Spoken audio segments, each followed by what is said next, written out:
How to turn off safe mode on your iPhone.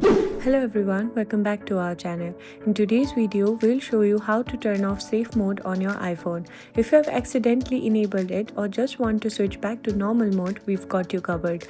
Let's get started. First method is to simply restart your iPhone. This is easiest way to exit the safe mode. Here's how you do it.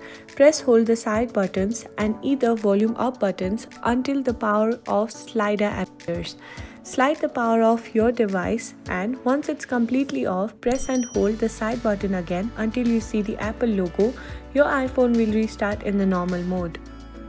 Next, if you prefer, you can also turn off safe mode to the settings app. Here's how.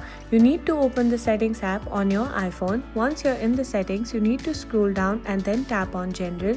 From here, you need to scroll down and tap on shutdown at the bottom of your screen. Slide to power off your device. After it's off, press and hold the side button to turn it back on. Your iPhone will boot up in the normal mode. And that's it, you have successfully turned off safe mode on your iPhone. If you found this video helpful, please give it a thumbs up and subscribe for more tech tips. Thanks for watching and we'll see you in the next video.